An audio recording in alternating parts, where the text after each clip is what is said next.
আসসালামু আলাইকুম। জেনতারা নিউজ বাংলা অধিবেশন প্রবাহতে আপনাদের স্বাগত।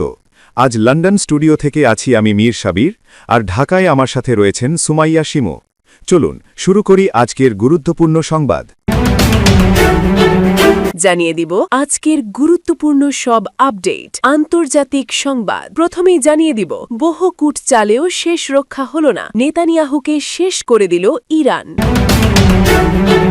এরপর আরও জানিয়ে দিব, ফের হরমুজ প্রণালী বন্ধের হুমকি দিল ইরান।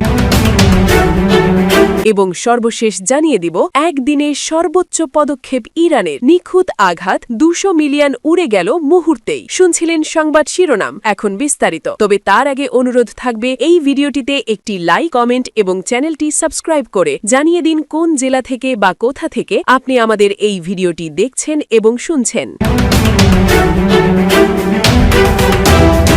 মধ্যপ্রাচ্যের আকাশের বারুদের গন্ধ এখনো মেটেনি, কিন্তু রাজনীতির টেবিলে বইছে এক প্রলয়ঙ্করী ঝড়। ইসরায়েলি প্রধানমন্ত্রী বেনিয়ামিন নেতানিয়াহু কি নিজের পাতা জালেই নিজে আটকা পড়লেন যে ইরানকে ধ্বংস করার শপথ নিয়ে তিনি ট্রাম্পের প্রশাসনকে যুদ্ধে টেনে এনেছিলেন। সেই ইরানই কি এখন মধ্যপ্রাচ্যের নতুন ভাগ্য বিধাতা হতে যাচ্ছে? 7 এপ্রিল ইসরায়েলের সাধারণ মানুষ যখন মার্কিন হুঙ্কারে ইরানি সভ্যতা মুছে যাওয়ার স্বপ্নে বিভোর, ঠিক তখনই যেন বজ্রপাত মার্কিন প্রেসিডেন্ট ডোনাল্ড ট্রাম্পের আকস্মিক ঘোষণা। ইরানের সঙ্গে যুদ্ধবিরতিতে রাজি হয়েছে ওয়াশিংটন। যে হাতে অস্ত্র ছিল সেই হাত এখন শান্তির চুক্তিতে সই করতে প্রস্তুত। নেতানিয়াহুর 3 দশকের সাজানো ছক কি তবে এক নিমেষেই ধুলোয় মিশে গেল? ইরানি সংবাদ মাধ্যমগুলো প্রকাশ করেছে 10টি কঠিন শর্ত। ইউরেনিয়াম সমৃদ্ধকরণ চলবে, হরমুজ প্রণালী দিয়ে চলাচলকারী জাহাজ থেকে ফি আদায় করবে তেহরান। অর্থাৎ যুদ্ধের পর ইরান দুর্বল হওয়া তো দূরে থাক, বরং তারা এখন আকস্মিক পরাশক্তি হিসেবে স্বীকৃত। যে হরমুজ প্রণালীকে ইসরায়েল ভয় পেত, তার চাবি এখন সরাসরি তেহরানের পকেটে। রাজনৈতিক বিশ্লেষকদের মতে এটি কেবল যুদ্ধবিরতি নয়, এটি নেতানিয়াহুর রাজনৈতিক ক্যারিয়ারের এপিটাফ। নিউ ইয়র্ক টাইমসের প্রতিবেদন বলছে, নেতানিয়াহু একাই এই যুদ্ধ শুরু করেছিলেন। লক্ষ্য ছিল ইরানের শাসন ব্যবস্থা উপড়ে ফেলা, কিন্তু বাস্তব চিত্র তার উল্টো। শাসকরা বহাল তবিয়তে, আর নেতানিয়াহুর মসনদ এখন টালমাটাল। ইসরায়েলিদের বলা হয়েছিল লেবাননের প্রতিরোধ যোদ্ধারা শেষ, তাদের নেতারা নিশ্চিহ্ন। কিন্তু উত্তর ইসরায়েলে প্রতিদিন যখন 200 ক্ষেপণাস্ত্র আছড়ে পড়ল, তখন স্পষ্ট হলো গোয়েন্দা তথ্য আর বাস্তবতা এক নয়। লেবাননে পূর্ণ বিজয়ের যে গল্প নেতানিয়াহু শুনিয়েছিলেন, তা এখন কেবলই এক হাস্যকর বিভ্রম। হিজবুল্লাহ এখন আরও সংহত এবং শক্তিশালী। নিজের দেশেও এখন খলনায়ক হওয়ার পথে ঈশ্বরের দূত খ্যাত এই নেতা। জনমত জরিপে তার জনপ্রিয়তা তলানিতে।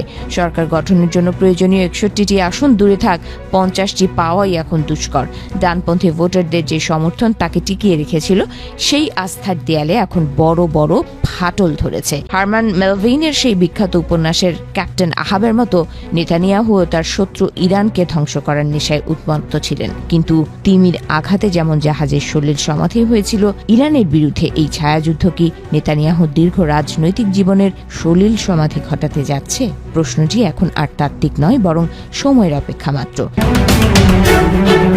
বিশ্ব রাজনীতির দাবার ছকে কখনো যুদ্ধ, কখনো আলোচনার ইঙ্গিত। এই টানাপোড়েনের মাঝে আবারও সামনে চলে এসেছে হরমুজ প্রণালীর গুরুত্ব। শনিবার তেহরান জানায়, যুক্তরাষ্ট্র ইরানের বন্দর অবরোধ অব্যাহত রাখলে হরমুজ প্রণালী আবারও বন্ধ করে দেওয়া হতে পারে। দেশটির পার্লামেন্টের স্পিকার মোহাম্মদ বাঘের গালিবাফ সামাজিক যোগাযোগ মাধ্যম এক্সে লেখেন, অবরোধ চলতে থাকলে এই গুরুত্বপূর্ণ নৌপথ খোলা থাকবে না এবং জাহাজ চলাচল ইরানের অনুমতির উপর নির্ভর করবে।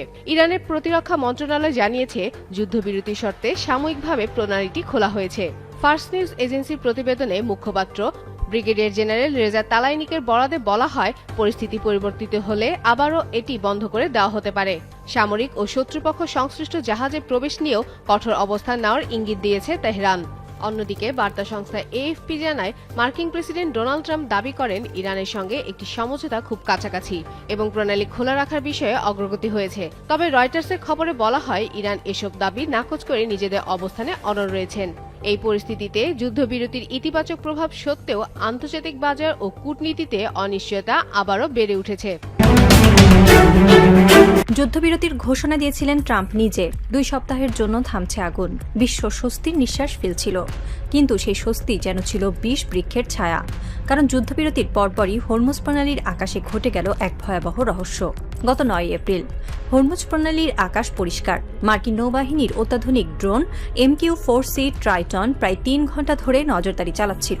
এর কাজ ছিল তথ্য সংগ্রহ করা, শত্রুর গতিবিধি পর্যবেক্ষণ করা। এটি কোনো বোমা ফেলে না, কোনো গোলা ছোড়ে না, কিন্তু এই ড্রোনের চোখ আর কানই যুদ্ধের ফলাফল নির্ধারণ করে দেয়। হঠাৎ করেই আকাশে বিপর্যয়। ড্রোনটি জরুরি সংকেত পাঠায়। 50,000 ফুট উচ্চতা থেকে দ্রুত নিচে নামতে শুরু করে। তারপর কিছুক্ষণের মধ্যেই এটি রাডার স্ক্রিন থেকে পুরোপুরি অদৃশ্য হয়ে যায়। কিছুক্ষণ আগেও যেখানে ছিল যুক্তরাষ্ট্রের গর্বের ড্রোন, সেখানে এখন শুধু শূন্যতা। আর সেই শূন্যতায় ভেসে উঠছে এক ভয়ঙ্কর প্রশ্ন: কে বা কারা এই ড্রোনটির পতন ঘটিয়েছে?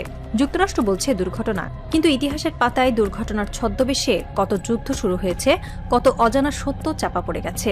আন্তর্জাতিক বিশ্লেষকরা এক বাক্যে বলছেন এটি কোনো দুর্ঘটনা নয়। ইরানের প্রতিরক্ষা বাহিনী তাদের মিসাইল বা ইলেকট্রনিক ওয়ারফেয়ার সিস্টেমের মাধ্যমে ড্রোনটিকে ভূপাতিত করেছে। আর এই ঘটনা ট্রাম্পের জন্য এক চরম অস্বস্তি ও দিশেহারা পরিস্থিতির সৃষ্টি করেছে। MQ-4C ট্রাইটন বিশ্বের সবচেয়ে ব্যয়বহুল ও শক্তিশালী ড্রোনগুলোর একটি। এটি তৈরি করেছে নর্থরপ গ্রুম্যান কোম্পানি। সামুদ্রিক নজরদারির জন্য এটি এক অতুলনীয় সম্পদ। একবার জ্বালানি ভরে দিলে এটি টানা 24 ঘন্টার বেশি সময় আকাশে থাকতে পারে। এর উচ্চতা 50,000 ফুটেরও বেশি। সাধারণ যুদ্ধবিমান যেখানে উঠতে পারে, ট্রাইটন সেখানেও উঠতে পারে, আবার অনেক বেশি সময় ধরে উঠতে পারে। এর ভেতরে রয়েছে অত্যাধুনিক active electronical scanned array radar. এই রাডার একসঙ্গে শত শত লক্ষ্যবস্তু ট্র্যাক করতে পারে। আছে উচ্চ ক্ষমতার সেন্সর ও সিগন্যাল ইন্টেলিজেন্স সিস্টেম। এই ড্রোনটি কেবল দেখে না, এটি শোনেও। অর্থাৎ শত্রুর যোগাযোগ ব্যবস্থা, রাডার সংকেত, এমনকি মোবাইল ফোনের কলও আটকাতে পারে। এই ড্রোনের আরেকটি বিশেষত্ব হলো এটি সমুদ্রের ওপর খুবই কার্যকর। এটি লবণাক্ত বাতাস, ঝড়, বৃষ্টি সব আবহাওয়ায় টিকে থাকতে পারে। এজন্যই যুক্তরাষ্ট্র এই ড্রোন ব্যবহার করে পারস্য উপসাগর, হরমুজ প্রণালী, আরব সাগরে নজরদারি চালাতো। কিন্তু এত উন্নত প্রযুক্তির ড্রোনটিরও দুর্বলতা আছে, আর সেই দুর্বলতাটুকু ইরান চিহ্নিত করে ফেলেছে। 2019 সালে ইরান একটি ট্রাইটন ড্রোন ভূপাতিত করেছিল।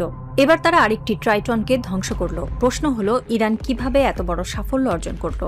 যুক্তরাষ্ট্র দাবি করছে এটি একটি দুর্ঘটনা, কিন্তু প্রশ্ন হলো 50,000 ফুট উচ্চতায় উড়ন্ত একটি ড্রোনের সঙ্গে কি ধরনের দুর্ঘটনা ঘটতে পারে? পাখির ঝাঁক সেখানে যায় না, বজ্রপাত হয়, কিন্তু ট্রাইটন তড়িৎ প্রতিরোধী প্রযুক্তিতে তৈরি। তাহলে দুর্ঘটনা কি? আন্তর্জাতিক বিশ্লেষকরা বলছেন এটি ইরানেরই কাজ। ইরান তাদের ইলেকট্রনিক ওয়ারফেয়ার সিস্টেম দিয়ে ড্রোনটির নিয়ন্ত্রণ দখল করে, তারপর ড্রোনটিকে জোর করে নামিয়ে দেয় অথবা আকাশেই ধ্বংস করে দেয়। 2011 সালে ইরান একটি RQ-170 সেন্টিনল ড্রোন এভাবেই দখল করেছিল।